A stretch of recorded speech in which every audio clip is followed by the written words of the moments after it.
Okay, thank you very much for the invitation and for your interest. I'm economist. I studied in the 80s, long time ago, in Germany and in France, and then I did my PhD in St. Gallen, Hochschule St. Gallen. Maybe some people of you know it. Mostly it's known as a management school, but there were at this time already people who were really very interested and very knowledgeable about the ecological situation. And so I was there from 87 on, and they were really pioneers on the ecological question.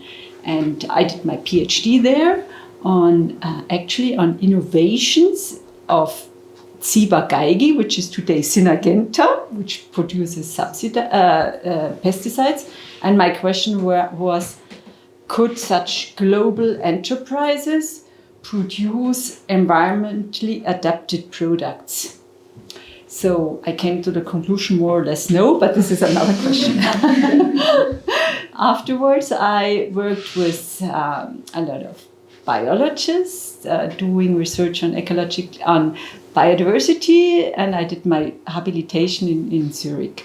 And for 20 years now, I have been working at VSL. It's the Swiss Federal Research Institute for Forests, Snow and Landscapes. We are close to Zurich, and we belong to the ETH domain, and we are more or less the biggest environmental research institute. And maybe some of you know, we do forest research, but also avalanches. So all the forecasts for avalanches are done by our institute. And I am head of a research unit, Economics and Social Sciences. So, and one of my topics, I work also on biodiversity, nature conservation, renewable energies, but one of my topics is economic growth, because I consider it a main driver of our environmental problems. So that's why I will go also a little bit into growth, but today the topic is ecological economics. So this is kind of my home discipline, and I will give you an introduction. So before I start, I would like to know what is your background. So maybe I start. Who is doing economics in university? Okay. So who has already the master?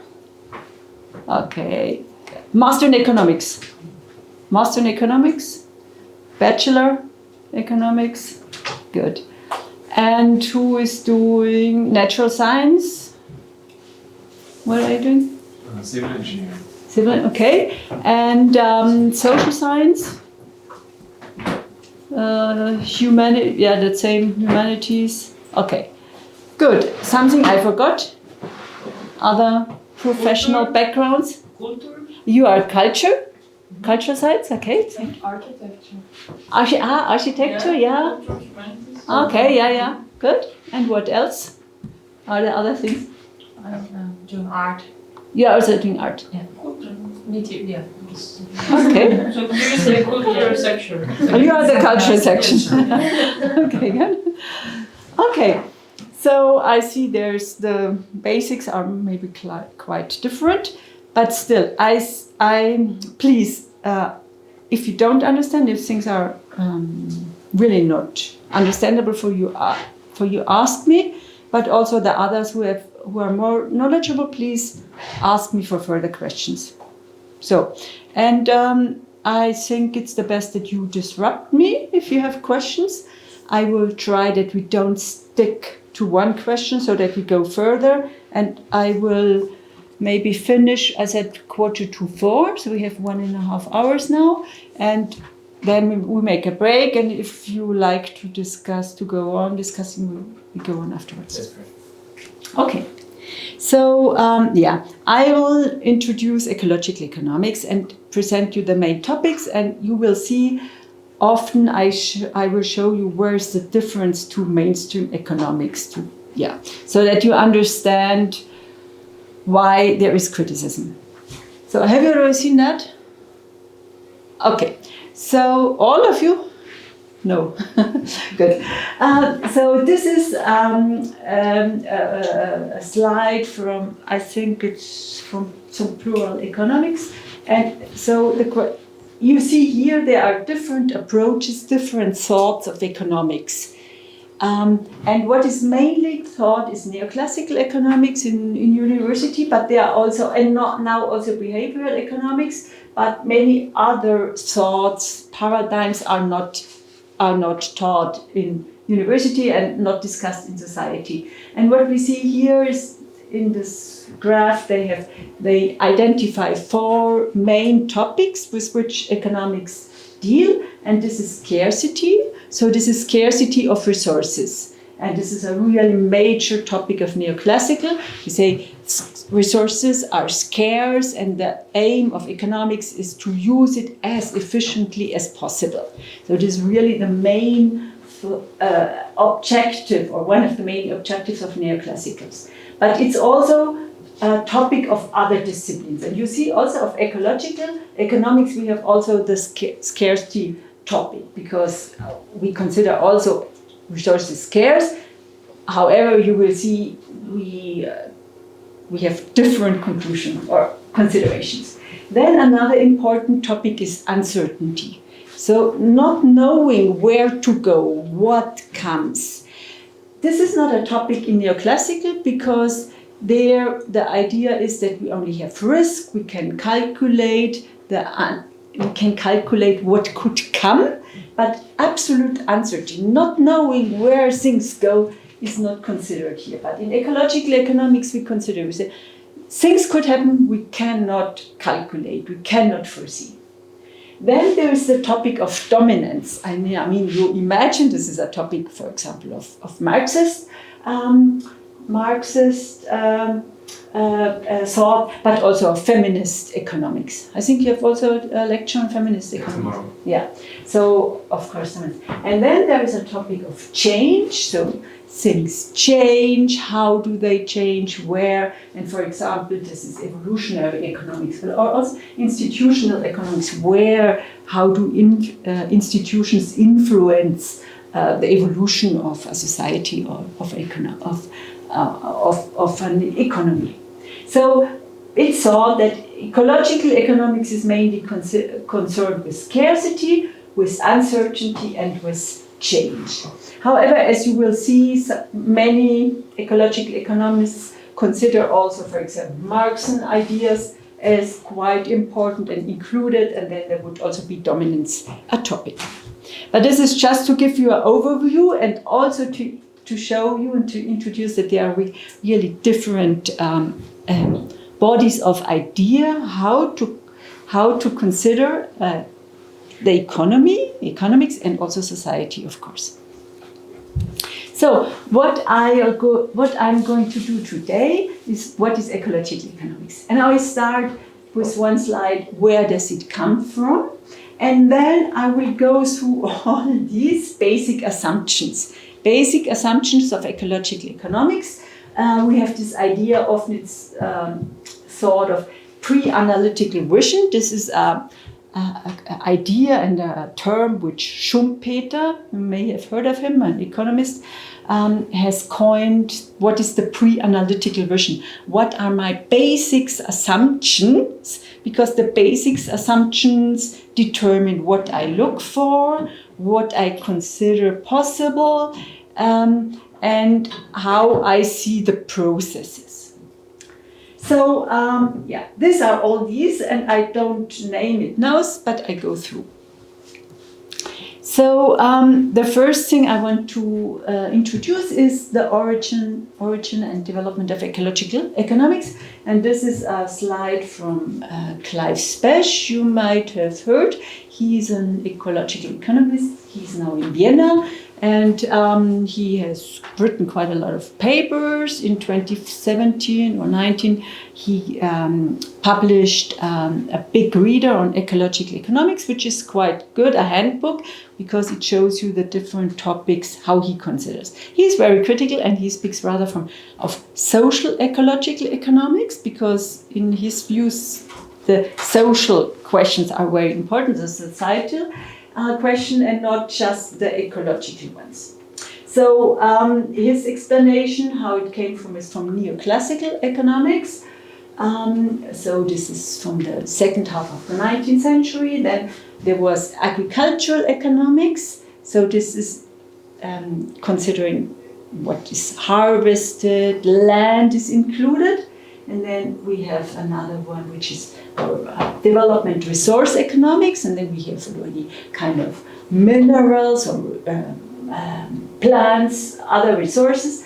Then there is the discussion, the concept of environmental economics. You may have heard of, no? So this is, in particular, environmental economics is neoclassical economics, which also considers the environment and resources.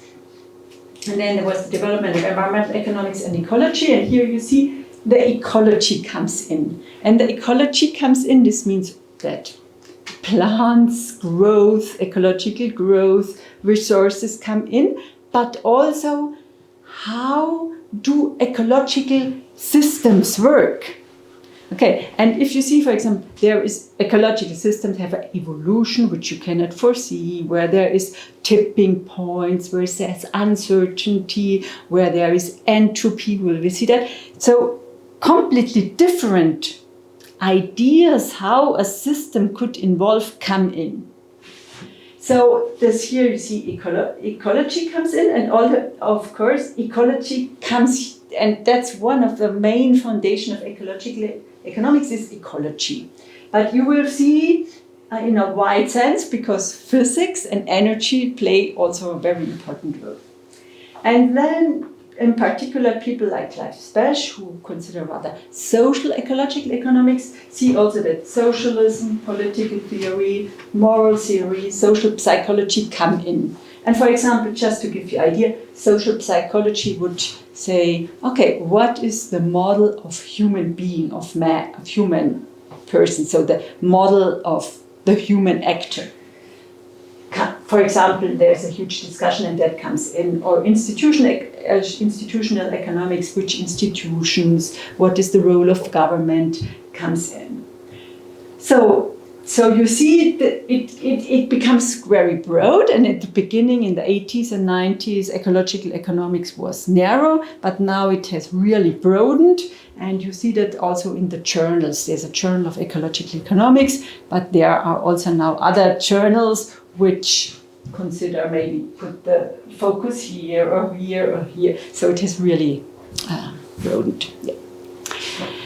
So that's how it came into being. Maybe, as I said, in the 80s there has been international organization, the International Society for Ecological Economics was funded, and then also a journal in science that's very important, so that the people can also publish what they think of. But the roots go back, I would say, to the 50s. There were people like Francesco Rögen in the 60s, 70s, but also in Switzerland we had, for example, Kapp in Basel. You know, he was very influential. He wrote a book on the social costs of economy. So it goes back, and I would say up to the 50s, more or less. You always can go back more, but I think then, and then in the US there were people like a person with spaceship Earth. I don't remember now the name, but yeah. So this was when the environmental problems came up in the 50s, 60s. People start thinking, what is the role of the economic system in this developments? So, first assumption. This may seem very basic for you, but still it's important to see that the planet Earth is limited. It's a closed system. It's just solar radiation which goes in and heat goes out, and this is limited. And this means that all what we have here, we have to get along with that, and we don't have more. We don't get, except for solar energy, we don't get something else in the system.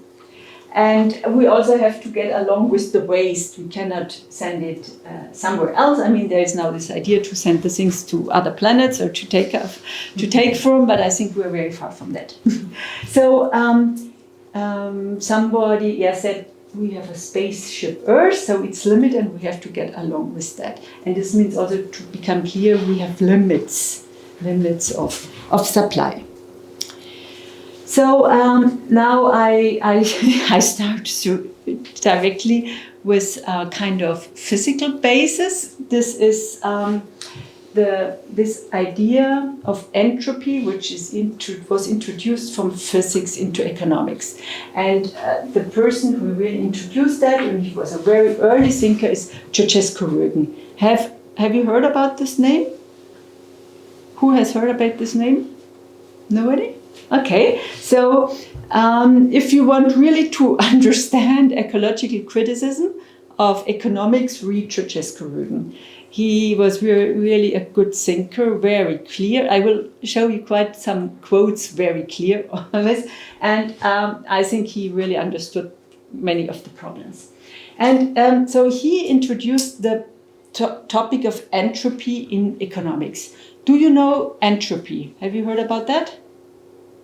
Who has not heard about it? Okay, so it's a concept from physics. And we have also the principle of entropy. It's, I say it in thermodynamische Hauptsätze, maybe you have, no, maybe not. So principle of thermodynamics, of entropy. And one thing is, the first, and this is physics, that you have energy in a system, in a closed system, it remains unchanged. You don't lose energy and you don't get back and you don't get it. And energy cannot create it or destroy it. So the energy is in a system, also in system Earth. But we have this kind of entropy, which means the entropy, then this is the value, the concentration of energy which you can use. But this energy can not, you cannot get higher energy, more usable energy, but you can only lose the density, the usability of energy. So, because heat does not pass itself from a cold body to a warm body. So, for example, if you have two soups, a warm and a cold, the warm goes over to the cold. So both become lukewarm, okay? But you cannot, from the cold soup, you cannot take off some of its heat and to put it to the other. Okay, you know that. And this is entropy. You cannot take out from the cold soup to the warm and increase the heat of the warm, but both become lukewarm. And this means that the entropy increases, the dissipation of energy. And if you want to get again a hot soup, you have to heat it up again. You need again energy to decrease the entropy and to increase the value of this energy. Okay? So this is the second principle, and entropy cannot decrease. Usually it increases the kind of the not usable energy. And this means that in our economic system, if we use energy, the entropy decreases, the value of the energy decreases. And to get it back, we would need more energy.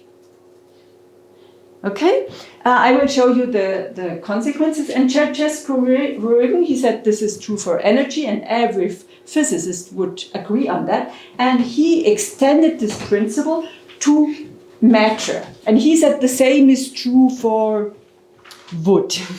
The same is true for plastics, for example, for anything. First, you have a high high degree of density, of usability, and then it decreases. For example, wood. You have a tree, you can do very many things, and then you make maybe a cupboard or something, and then if you use it again, it's already less worth, and sometime you burn it. Okay, but you don't get it back to a tree.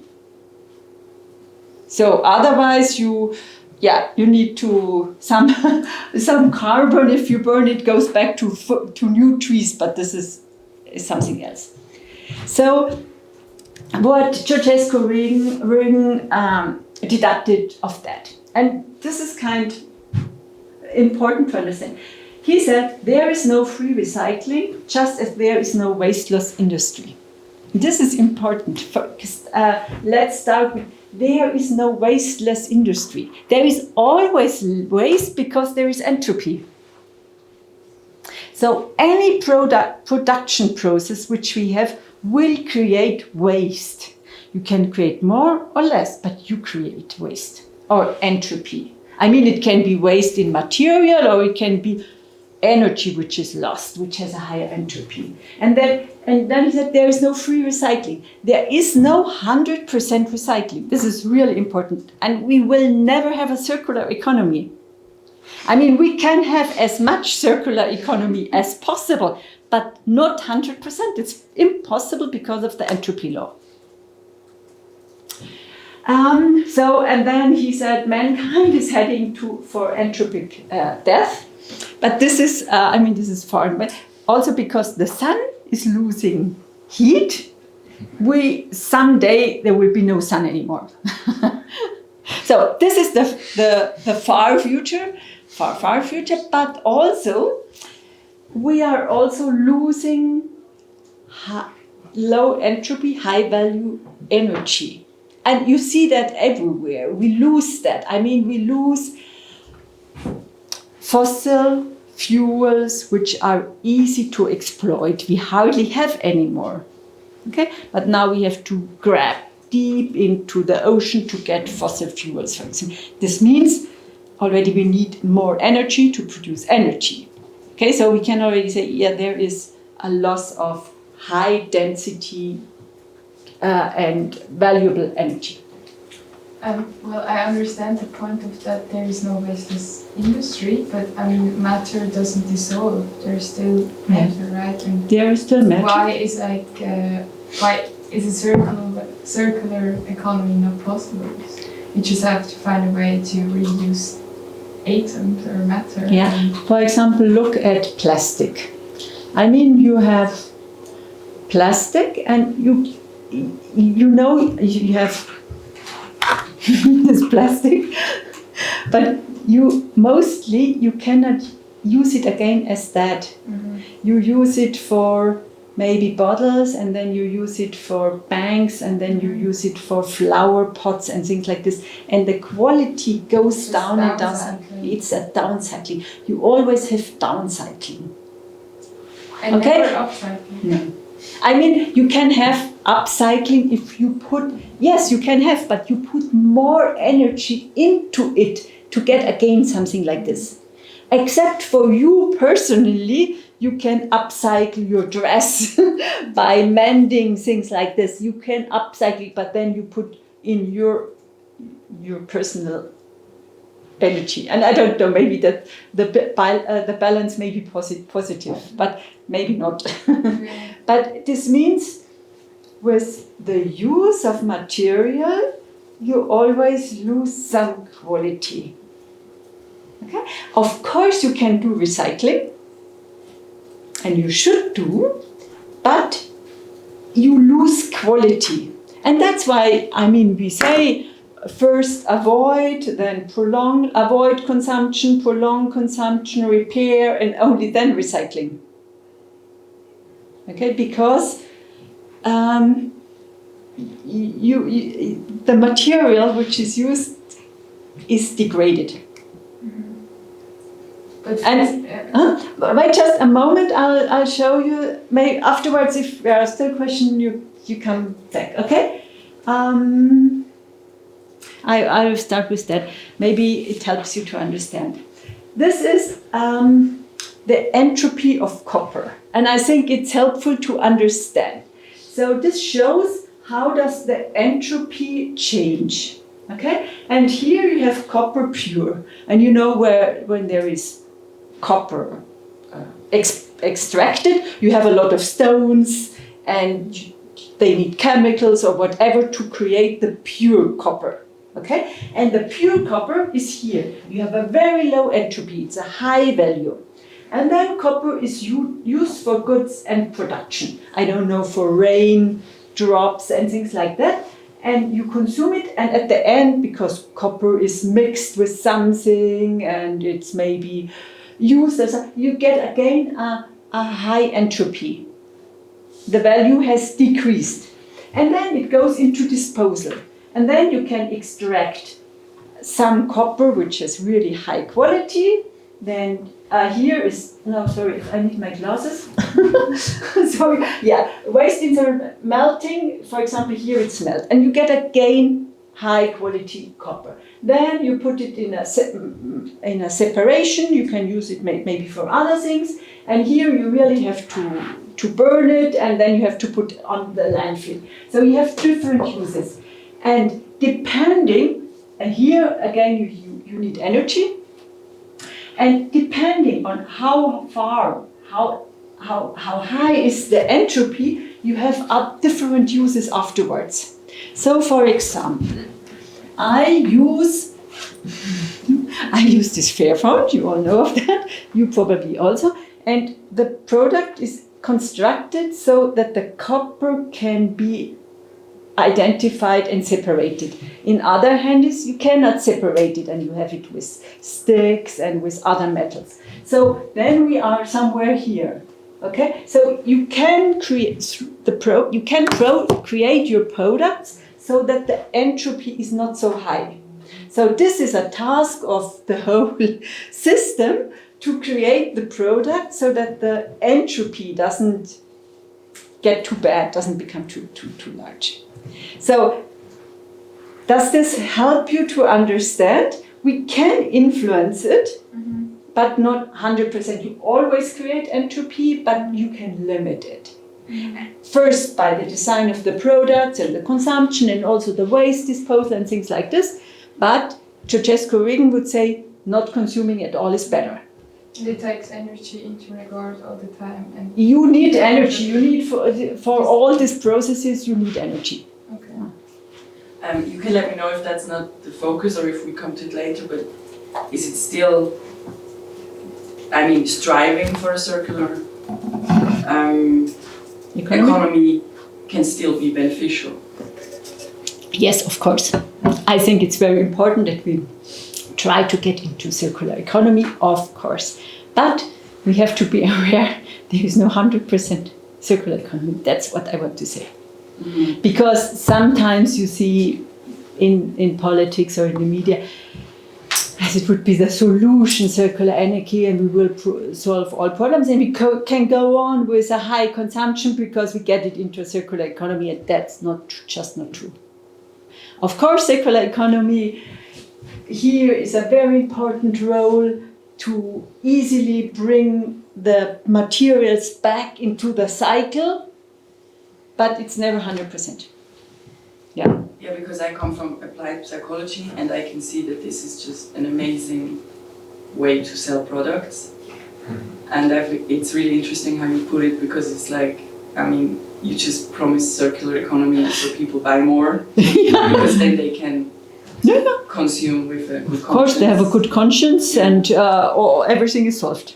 Yeah. That's why I'm always saying, of course, but don't get into illusions. Okay, so this is the entropy, and then they said there is no economic cycle. That's the same thing. You could say there is no circular economy, and there is no market equilibrium. This is now, because in mainstream economics we say that all is a circle and equilibrium, and there is no circular economy because you always have this entropy. Then, this goes already more into mainstream economics. In mainstream economics, they say also always that there is equilibrium with prices, they go up and down, and then you get again an equilibrium. But if you consider the resources and entropy, you don't have that, because you always increase entropy and the state becomes different. You don't go back to the same state, because if you have less energy, more disposal, so you are already in another situation. You are not back. You don't get back to your initial point of start. Yeah, and then economic and social development are irreversible. And they are irreversible because of also energy change and because of use of materials. Yeah. So here, if you want to go further into that, you can.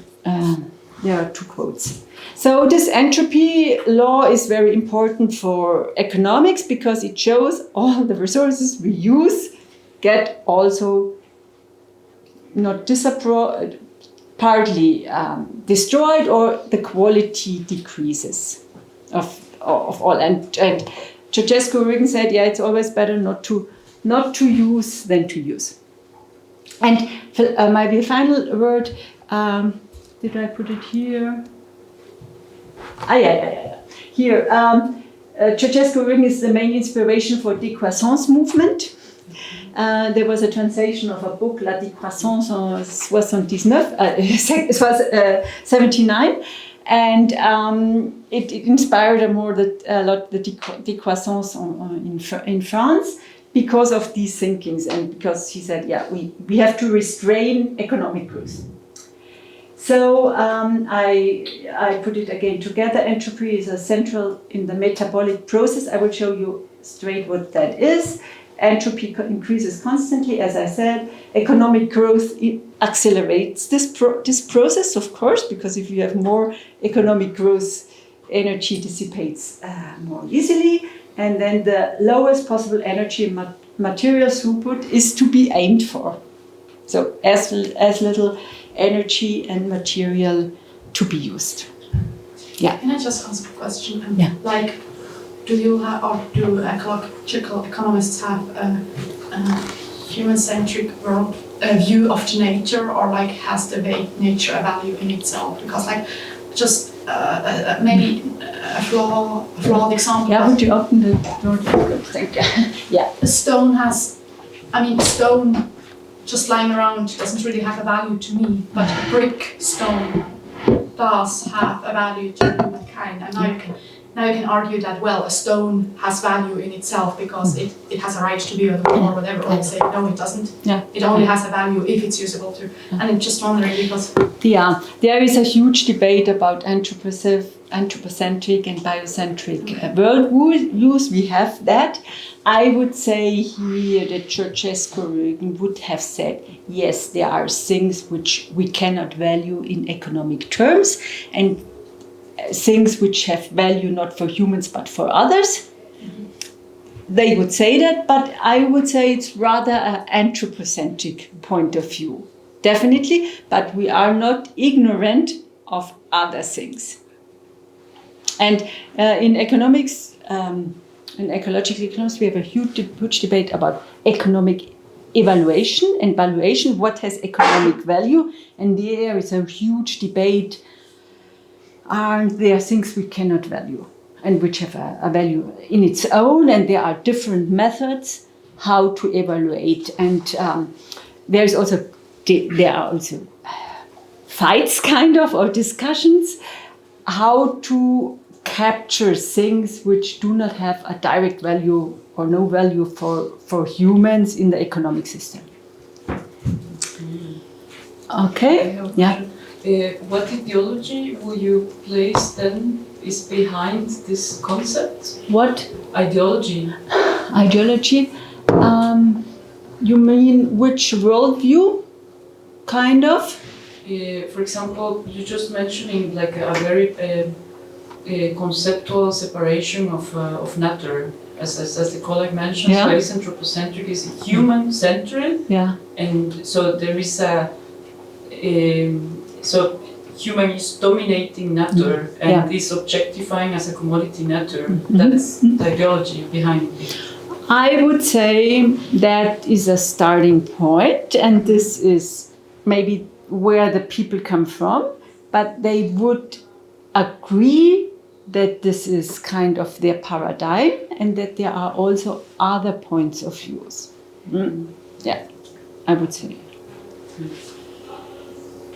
So now what I want to argue is where do we see the economy in ecological economics? And so mainstream economics just looks at the economy, but in ecological economics we say that we are embedded in the environment, in nature, and in society, and then economics is just a subsystem of these systems. And we have to take into account the processes, the laws, the dynamics of the systems in economics. And economics is not the overarching system, but it's the subsystem. So this is also important, and I will show you why.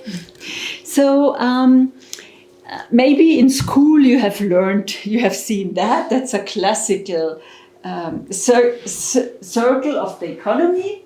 And you have the enterprises, you have the household, and this is what the normal economy is considering. And the households provide work, labor, and capital, and the enterprises produce goods and services. And that's what is looked on. And if it's really differentiated, you have also the state, or you have banks, things like this. But you see it's just the economy or the government, but you don't see society and you don't see nature in the system. And if you extend that with the environment, you get a different picture.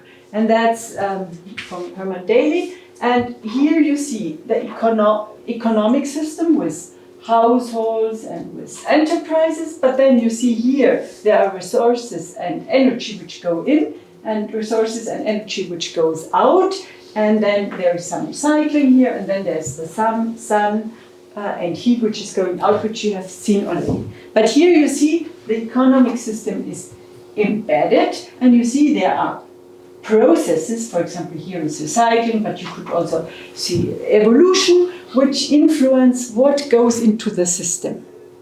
And then you get a different point of view. You see here are the depots of energy and matter, and then we produce waste, which we have to deal with.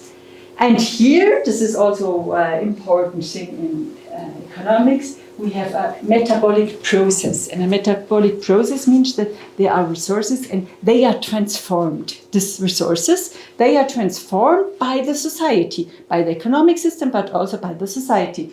What we produce, how we consume. This takes place here. And we have also influence, like how do we treat copper? You know, this is a metabolic process, which in my mind, and we can influence that. And this is also important to see because to consider, but for example, where do we start with environmental policies? So we can start here, or we can start here. So for example, if you start at this point, you have energy tax, or you reduce energy consumption. If you start here, you start with waste and with deposits and with emissions. So this here you would have an energy tax, and here, for example, a CO2 levy. Okay, so it is also interesting to see where can policy intervene. So what would you prefer, to start here or to start here? Or what are the advantages and the disadvantages?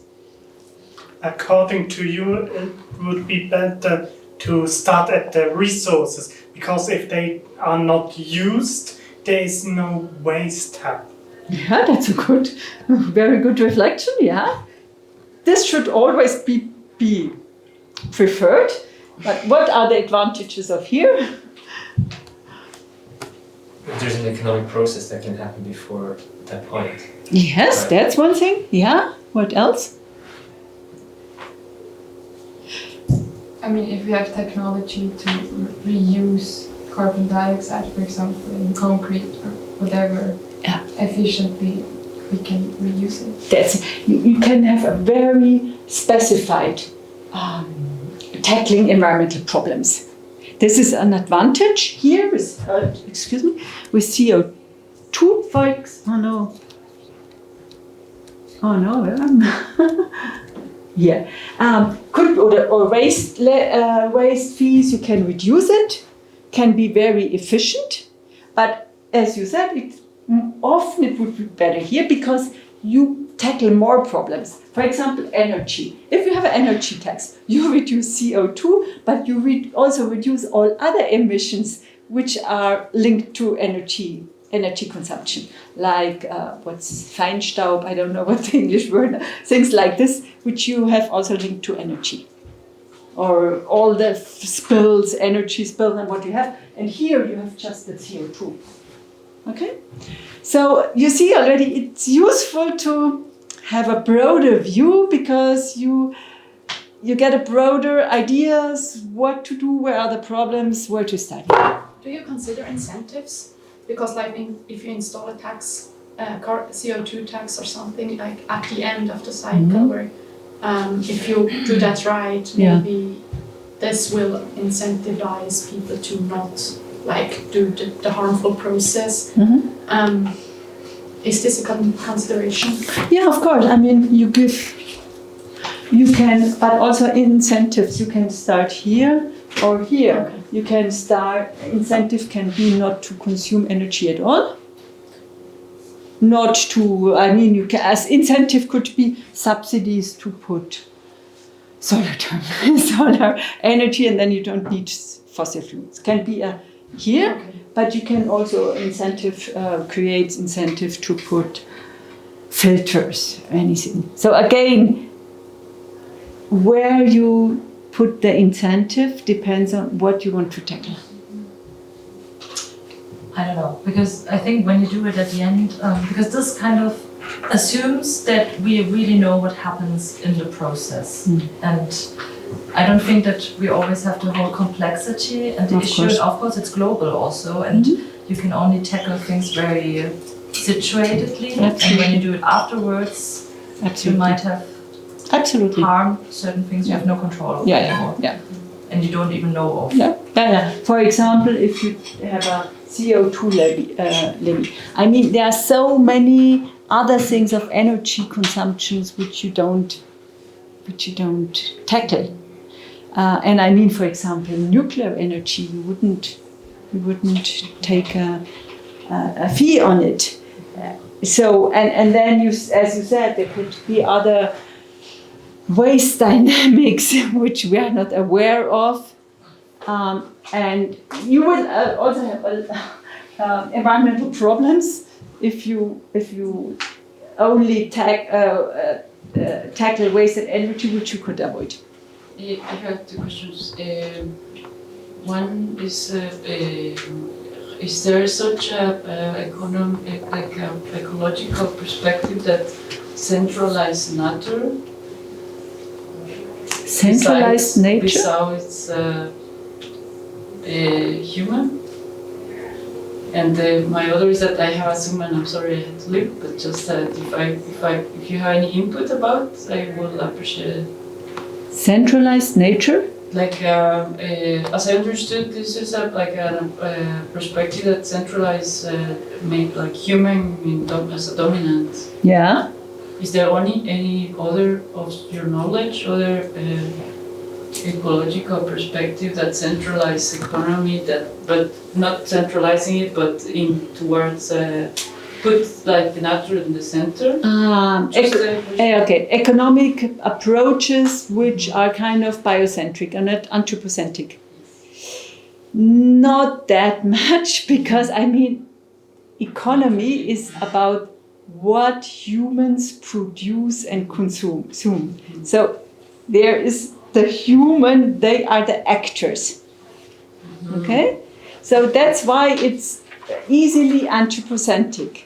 But we have to be aware that this is starting from the humans, and that there are other things which there are biocentric ideas as well, that it's not the humans which dominate, but other things. But to be honest, I don't think that there is a biocentric economic approach. No, I'm not aware of. Thank you so much. I'm sorry. You have to leave. Okay. Good. So, and then there, as I said, there is a metabolic process, and here you can investigate, or there is a field of research which investigates how the society and humans influence the material consumption and production. And I want to show you now the result of such a study on metabolism. So how to give you an example, what is the research in such a field? So I thought this was very interesting results, and that's why I proposed to you.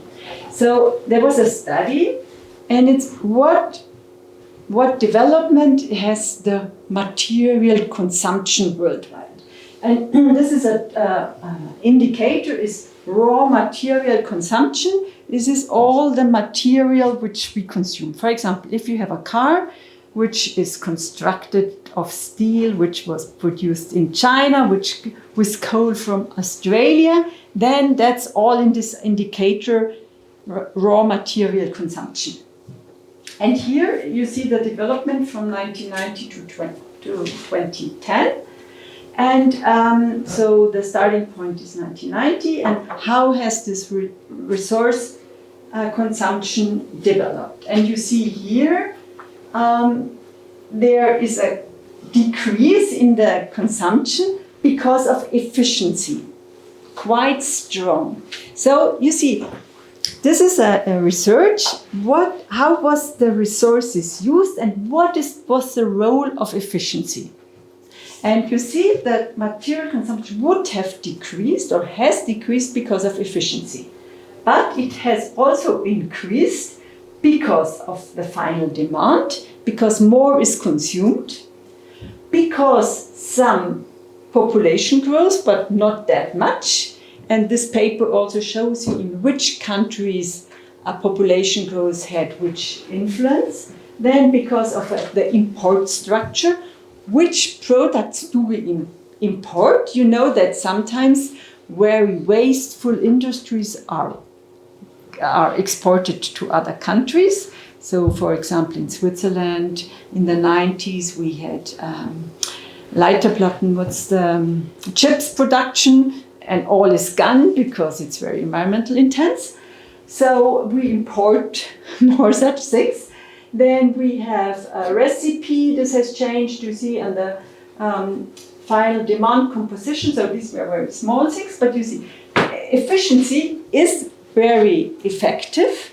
Efficiency increase, but we have a growth of consumption, and this means at the end we have an increase in the actual raw material consumption globally. Two quick questions. Oh, so this is global was my first question. Yeah, this is global. And then the difference between final demand per capita and final demand composition. I'm assuming the latter is just an allocation change rather than a volume change. The latter is final demand. What is consumed? So, are there more computers consumed, or are more clothes consumed, or something like this? Mm-hmm. Okay, so you see, it's very interesting to link that.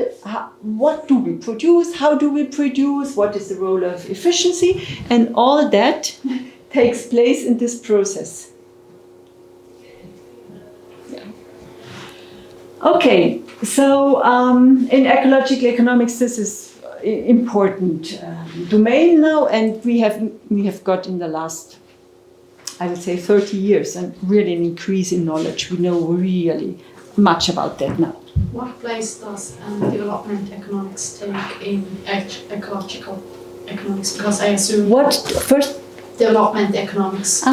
Development, you mean really in other countries? Like emerging economies. I mean, I understand that they want to grow and they want a certain level of prosperity. Mm-hmm. At the same time, I think it's very it would be helpful if they had like top-notch technology to produce the least waste to get there. I don't know what is your take on it? There was always this. There was always this idea. Herman Daly introduced it. Introduced it. There is growth and there is development. And Herman Daly, one of the founder of Ecological Economics, said, "Yeah, we need development and not growth." And also in these countries, there is development but not growth. This is already one thing.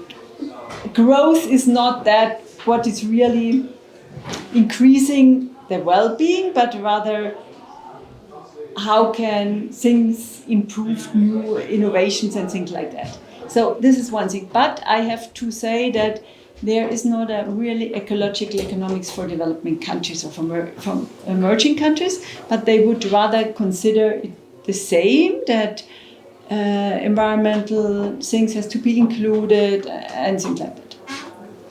Yeah. Can you repeat the difference between like growth and development? What this author thinks? Yeah.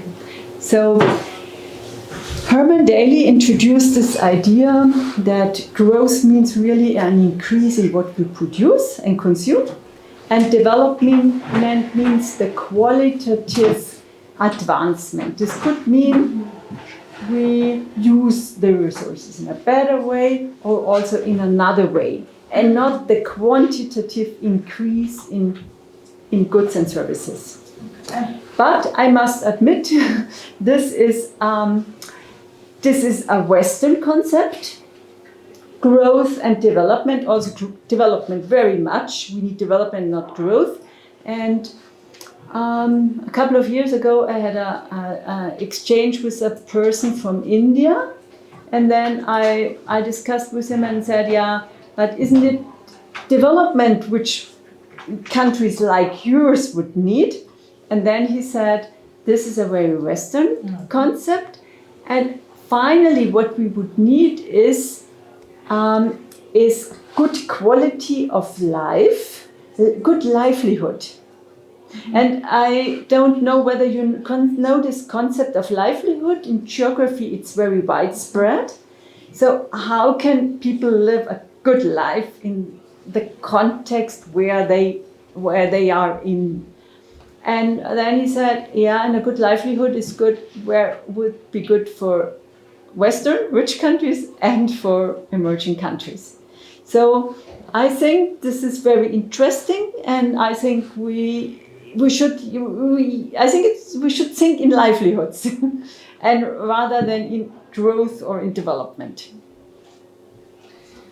Yeah, also relates to that. Also, what the answer was for you, because I don't know, because for me this almost sounds a bit cynical to then say, yeah, we rather need development for these countries, because like these crises, also the ecological, is mainly produced by Western countries, and then to tell them, but you can't grow, but you can develop with kind of our means, and like I wonder how much like things like economic and also then ecological justice play ecological economies, because like this is actually, I think it's more complex than, I know like that's not what you mean, but the term livelihood, because like there's so many still like colonial structures at play that I agree, and it's a very difficult question, but what we really have to see is that the growth paradigm in countries like India reflects in India the same inequality and injustice as between Western countries and developing countries, for sure. So just to say these countries would be good off with economic growth, I mean, you increase the disparities, you increase the exploitation, you increase the internal colonial mechanism, because that's, for example, in India, I know a little bit it's taking place. I mean, the resources are extracted to the cost of the indigenous people, things like this. So I think the question is not to say they should have growth because we had growth, and it would be arrogant to say they shouldn't have growth, but really what are developed models which increase the quality of life of the many and which decrease the inequalities. Yeah. Is that not also a reason why in the last 30 years within economics, many economists began to develop different measures of welfare? The Human Development Index, for example. Yeah. I mean, the Human Development Index was developed by Amartya Sen and somebody else, because he said we don't have a indicator to see whether these countries like India develop and what is important for them. Yeah. We have great indicators. Unfortunately, they are only partly used. Okay, but now I really want to go on because I see we have only left half an hour and I have still a lot to do. So there is another concept in ecological economics. This is also from Herman Daly, say from an empty world to a full world. And he says we use more and more material and energy, and the economic system uses more of the environment. And we see that the footprint increases, that the overshoot day comes earlier. We see how much resources we appropriate, how many ocean areas, agricultural land, and so on we use. And he says this means also that processes of the environment, of the ecological systems, cannot take place anymore, but have to be integrated in the economic system. And for example, water purification. The rivers cannot do it anymore because there is so much, so we need evaporation setups. And many of this recycling, for example, has to be done in the system now because there is no place and no possibilities anymore to do that in the ecological systems. And other recycling like carbon doesn't take place anymore, but the carbon cannot be captured anymore by the oceans or what else, but goes into the air. We know that. So here you see we increase the use of resources of land and so on, and reduce the space of the environment. And this means also if we use more resources that we have less to use because the resources which go into are not available for the next term. So the systems are increasingly used, and if they are, and in order so that this doesn't become too big or explodes, there's the argument the growth should be limited. And there's the question, can the growth be limited? Can it, or can the consumption of resources be decoupled, used, and is green growth a solution? And with this I go to a next topic, which is the decoupling. Have you already considered that? Who not? Decoupling, who is for whom? Okay. So here you see economic growth, if it goes that on. Economic growth, I have to introduce, is the production and consumption of goods and services in a year, and the increase of that is economic growth. So if you have economic growth, you have also increase in resource consumption because you need energy and resources to increase that. And now is the question, couldn't we have a situation where there is economic growth, but the resource use is, or the increase is smaller, or even the resource use is going down? I mean, efficiency, you have seen, has already some effect. But what we see more and more is that this doesn't happen. What